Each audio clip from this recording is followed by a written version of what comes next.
Hello friends, welcome back to a new blog. और ये blog मैं शुरू कर रही हूँ सुबह के 7:30 बजे से। और आज था संडे, तो थोड़ा सा उठना लेट हो गया था क्योंकि आज किसी को कहीं जाना ही नहीं है। तो सुबह बहुत ठंडी लग रही थी, तो मैं उठ के ब्रश वगैरह करके तो मैं चाय पी रही थी। तो चाय पी के मैं आ गई थी किचन में। और आज संडे है, तो मैं संडे को बेसिकली कुछ ना कुछ जूसेस बनाती रहती हूँ। जैसे नीम का जूस हो गया, ये बीट रूट का हो गया, ऐसा। तो आज एक हेल्दी वाला जूस बनाऊंगी।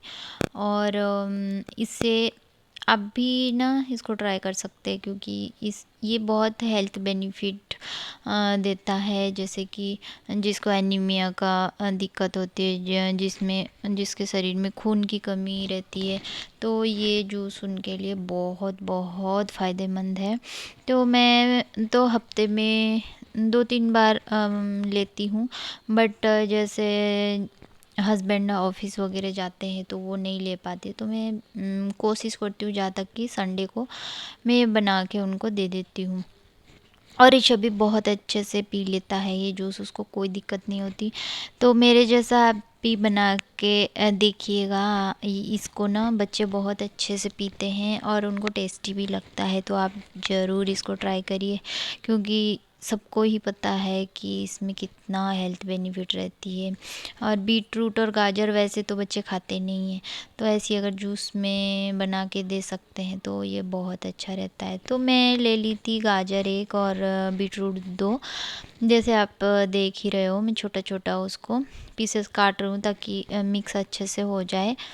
अगर आपके पास जूसर होगा तो बहुत अच्छी बात है, अगर नहीं होगा तो मेरे जैसा आप कर सकते हो, इजीली हो जाती है। आप इसमें आपके हिसाब से कम ज़्यादा कर सकते हैं। आपको अगर बीटरूट ज़्यादा चाहिए तो और थोड़ा डाल सकते हैं, अगर कैरेट ज़्यादा चाहिए तो उसको भी डाल सकते हैं। अगर आप ऐसे ही मिक्सर ग्राइंडर में अगर आप कर रहे हो तो थोड़ा थोड़ा ना पानी मिला के करिएगा, तो अच्छे से ये ग्राइंड होगा। क्योंकि थोड़ा सा हार्ड रहती है, कैरेट भी हार्ड रहता है और बीटरूट भी हार्ड रहती है, तो थोड़ा सा मिक्सर में पीसने में दिक्कत होती है, फिर चंक्स चंक्स रह जाते हैं। थोड़ा सा पानी ऐड करके अगर करेंगे तो बहुत अच्छे से फाइन पेस्ट होती है। तो अच्छे से इसको मिक्स करने के बाद इसको ना हम छन्नी में डाल लेंगे और छन्नी के ही मदद से इसको अच्छे से छानेंगे। मैं तो 2 बार छानती हूँ इसको, एक बड़ी छन्नी में छानती हूँ, उसके बाद फिर जैसे चाय छन्नी रहती है ना उसमें छानती हूँ। ताकि इसमें छानने के बावजूद भी थोड़ा बहुत रह जाता है, उसका जो पल्प रहती है ना वो थोड़ा बहुत रह जाता है। तो उसको अगर फिर से और एक चाय छन्नी में अगर छान लेंगे ना तो वो पूरा एकदम जूस निकल के आएगा अच्छे से। तो मैं इसको 2 बार छानती हूँ। इसके बाद हम ना इसमें आधा नींबू का रस डालेंगे, यही बहुत अच्छा टेस्ट देता है और बच्चे भी इसको एंजॉय करते हैं अच्छे से। तो मैं तो ऐसे ही करती हूँ, आप भी ट्राई करिएगा। नींबू का हाफ नींबू का रस डाल देंगे और ना यहाँ पे काला नमक रहता है ना उसको भी हम थोड़ा सा डालेंगे इसमें। फिर इसको अच्छे से मिलाने के बाद इसको देखिए मैं छोटी छन्नी में भी एक बार छान ले रही हूँ ताकि अच्छे से छन जाए।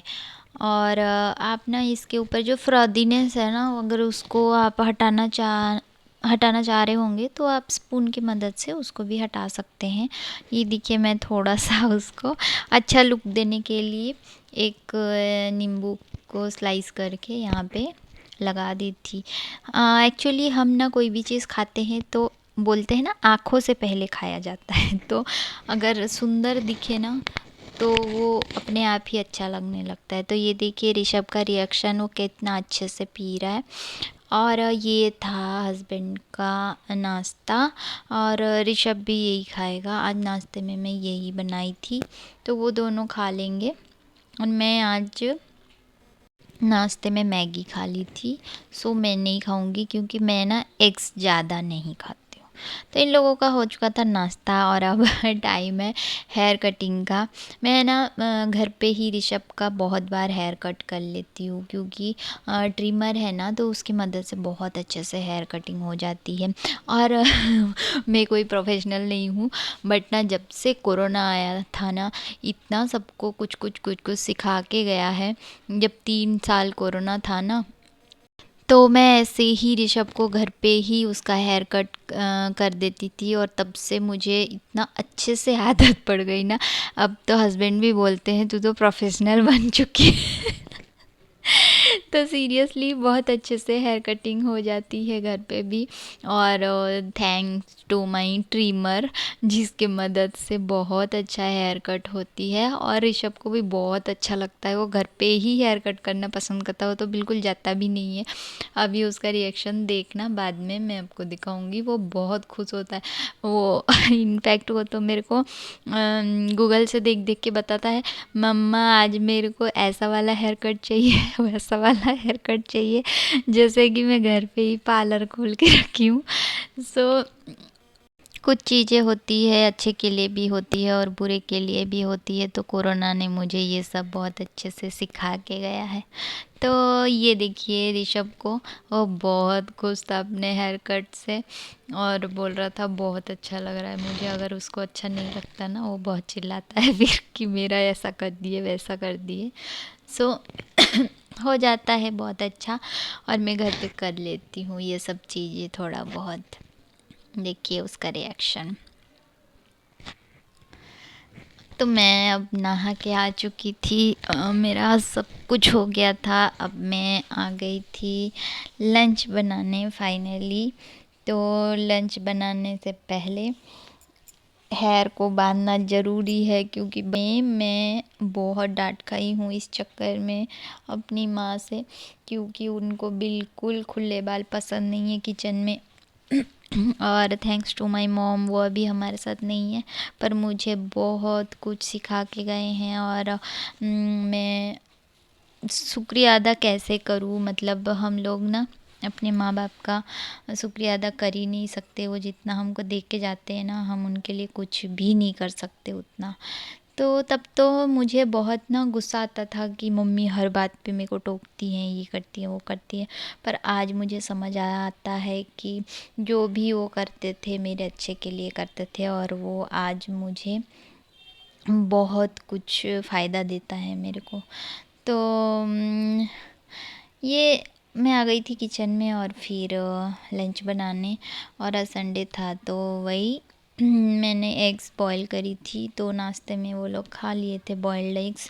और अभी बचा हुआ है बॉइल्ड एग, तो मैं अभी उसका करी बना दूँगी और चावल और रोटी बना दूँगी, तो हमारा लंच हो जाएगा। तो मैं उसी की तैयारी कर रही हूँ अभी। मैं अभी बनाऊँगी एग करी, सिंपल ही बनाती हूँ, जैसे हम सब लोग बनाते हैं, कुछ एक्स्ट्रा उसमें कुछ नहीं करती।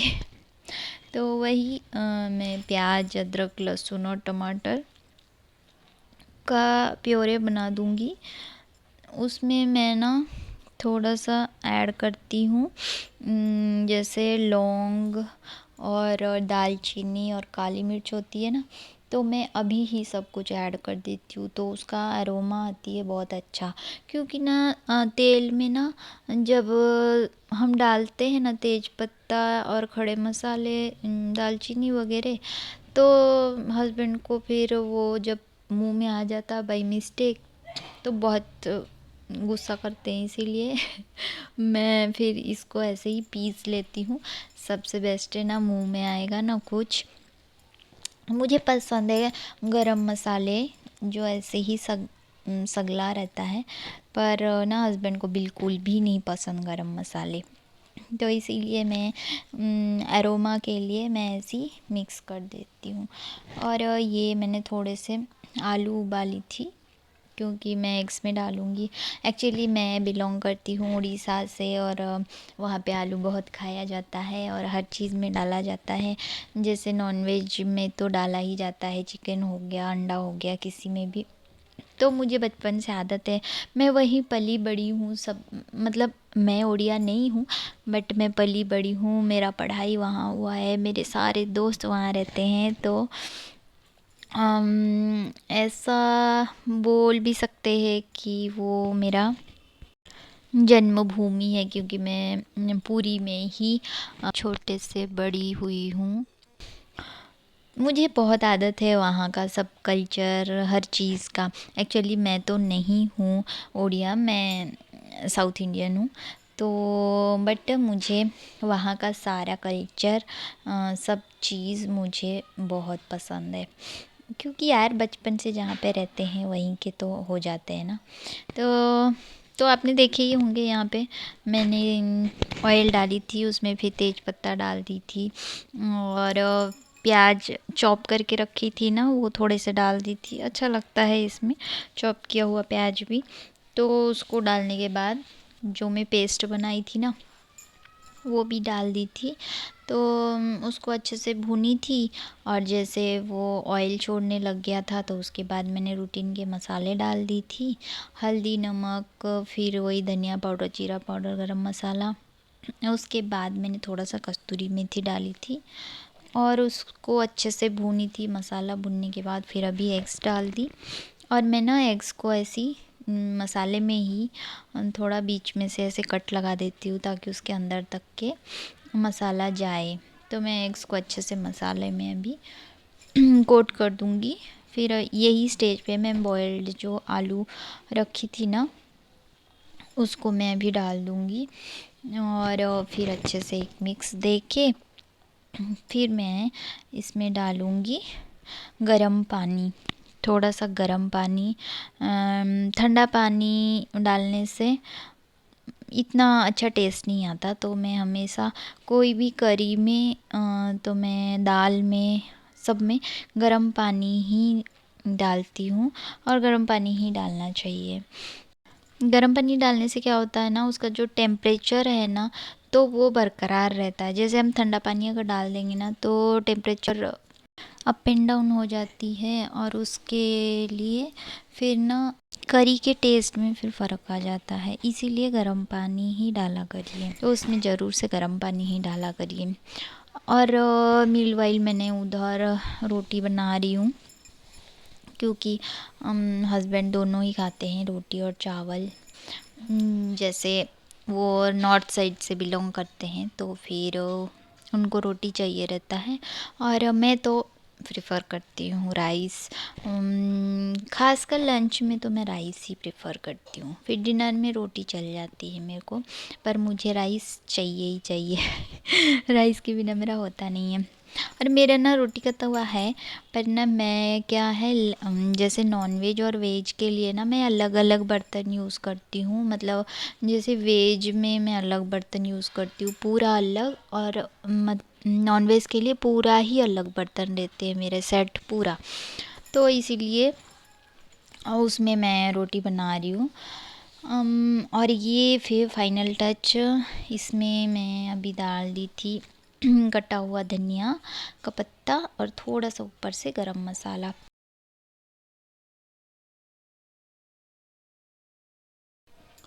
तो ये था मेरा आज की थाली। तो ऐसा था अंडा करी, राइस, और प्याज काट दी थी सलाद में, हस्बैंड को चाहिए, और फिर रोटी। तो ये था मेरा आज का थाली। फिर हम सब मिल के फिर खाना वाना खा लिए थे, और फिर ये था मेरा शाम का क्लिप, जब ऋषभ को लग गया था भूख, और मेरे पास अभी बनाने के लिए बिल्कुल कुछ भी मतलब ताकत ही नहीं था। मैं बहुत थक गई थी, और क्योंकि मेरे पास मक्केन के ये थे, ये वाले जो स्माइलीज़ और फ्रेंच फ्राइज़ रहते हैं ना, तो वो वाला पैकेट था। मैं रखती हूँ फ्रिज में, कभी ऐसे ही इमरजेंसी के लिए, तो अभी मैं वो यूज़ कर रही हूँ। और ये थे स्माइलीज़, उसमें ना 3 पैकेट आते हैं। ये है स्माइलीज़, और ये है बॉल्स, और फिर इसी में आते हैं फिर फ्रेंच फ्राइज़।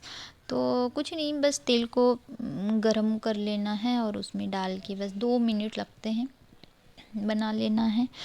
और टेस्टी टेस्टी फ्राइज़ और स्माइलीज़ स्नैक्स तैयार हो जाता है। और उधर मैं बना ली थी चाय अपने लिए शाम के लिए।